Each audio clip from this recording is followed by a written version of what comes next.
for Virgo weekly reading for January 5th.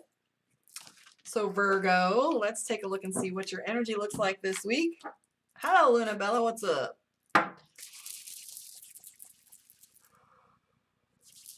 All right.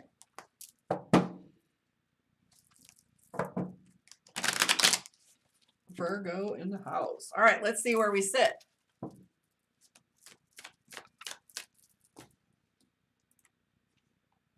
Okay. One more shuffle, she says. Okay, here we go. The moon. Ah, that was such a huge theme for Leo. So you have the moon in the tower, the 10 of swords. Actually, you know what? I'm going to shake this up a little bit. Shuffle them one more time. There's always congruencies between signs that are together, following one another. I'm curious to see if that tower comes back up and the moon. Let's see here. I just want to make sure I shuffled them well before I stuffed them all back together in a hurry from the last reading. Hold, please. All right, here we go. All right, 8 of coins. 8 of swords. Those are 8s, foundations, 10 of cups. Okay. So first thing that I want to bring up is we have knights and pages. So that's having a hard time with our EQ right now. 2 of swords. So we're kind of feeling stuck. I knew we were going to have some correlations. We had the hanged man with Leo feeling stuck. Right now, this is analysis paralysis for Virgo. So this is 6 of one, half dozen of the other. And if you notice here, we've got a scale in the middle. And so as he's got a hand on the blade here and a tail on this one, he feels like he can't win in either direction that he goes. I feel that Virgo is looking for balance right now. We've got the 10 of cups and the strength card. The strength card having to do with wisdom. It's funny, in this exact same position for the Leo reading, there was the card for balance in a different way, or in strength. The combination there talked about the execution of the idea of what this card has to say, which is wisdom, using EQ, being wise, using past experience, and actually executing. This is the desire that Virgo has, is this balance right now. The problem for Virgo is this overwhelm of emotions that's going on, causing you to have impatience. So there's a little bit of impatience right here. Worry about being impulsive, right? So as you're feeling impulsive, these are the things that we do to act out. I'm also picking up that Virgo's working a lot. Either that or you're feeling exhausted. I mean, I got to tell you, the last couple weeks for the holidays keeps us on pace to where we kind of tap out. We go too hard. And that's this 8 of swords. If he's got blinders on and some objects in front of him in any direction that he goes, he doesn't have any wiggle room. And so he's feeling frustrated and can't see his way out, because this is literally a batting cage. If you take your eye off the ball, here comes another one. So this is this pace that you have going on. Also look here, the 8 of wands, one thing after another, lots. So I do see this justifiable frustration, right? I don't feel like there's an answer or a solution where you can be like, I'm just going to tell everybody no. There's a lot of obligations that this feels like. So there's requirements, like I got to go to work, got to feed these kids, right? So even though you have things that you have to do, I feel like that energy is passing. It's very transient. It's not the hanged man, which is a season of time, like a month or 2 months. This is just super transient. It's going to pass like in a day. So when you go home and do your aura bath or getting some salt, whoop, it's gone. Okay. So this isn't something that's sticking.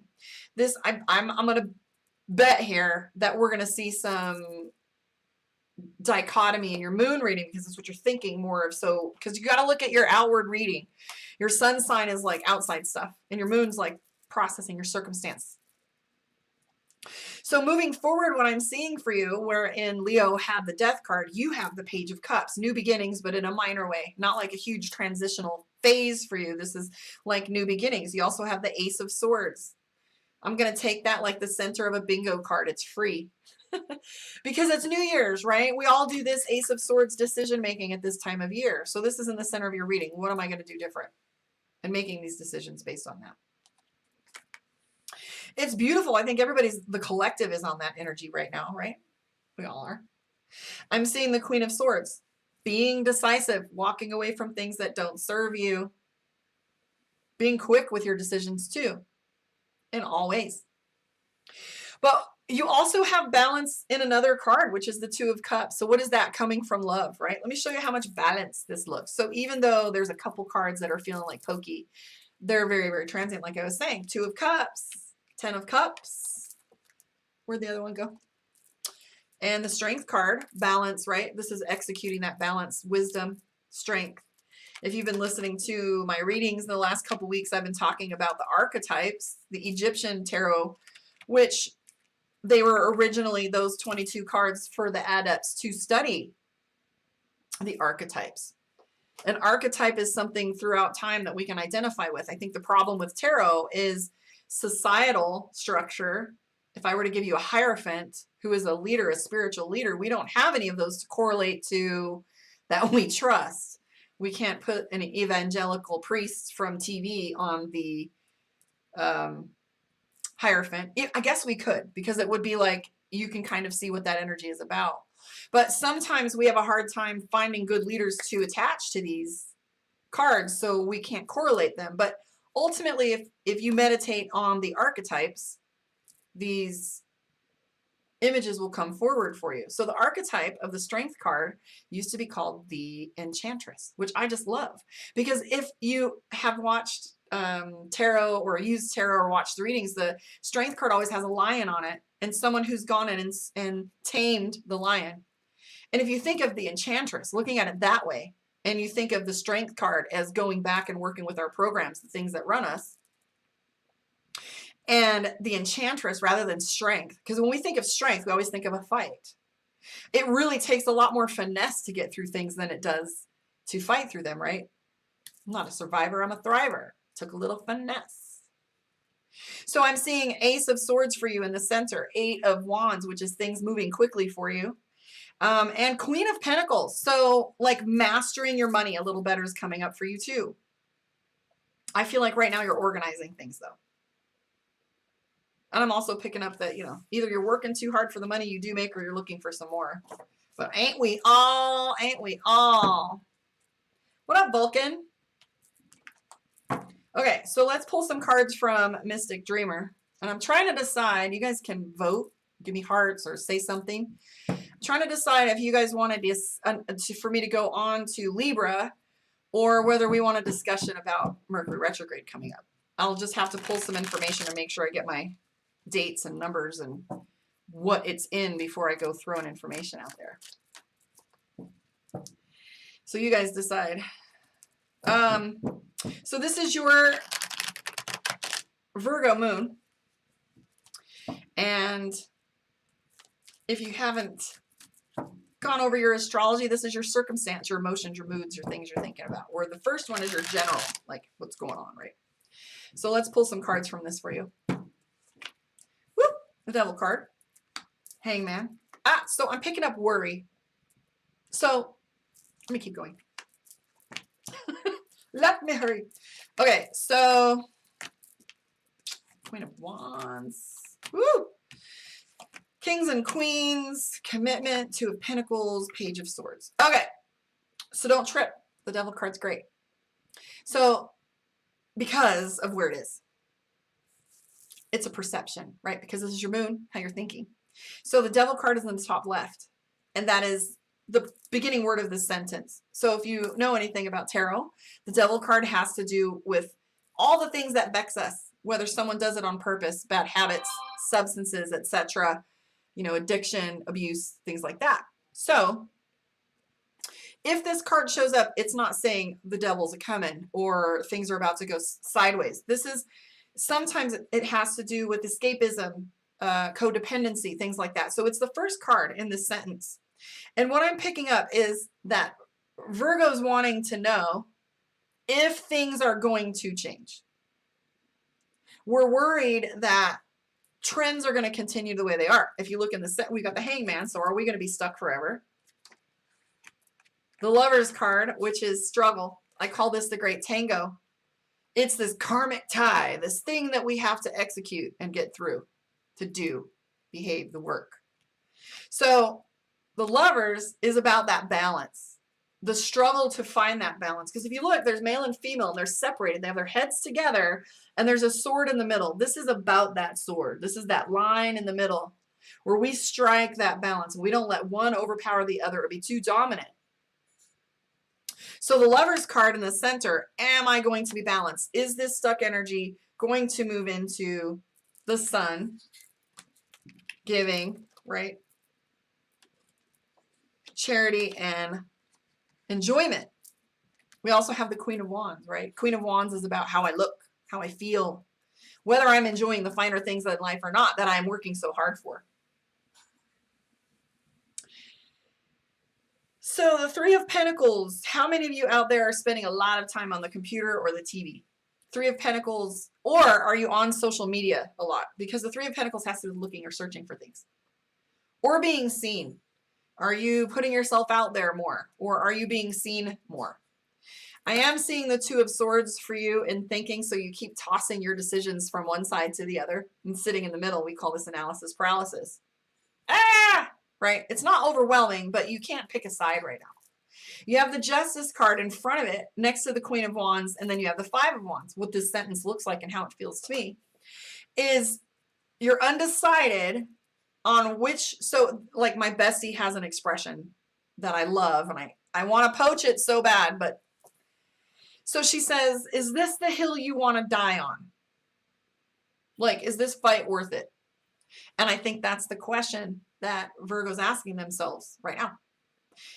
Five of Wands, the fight.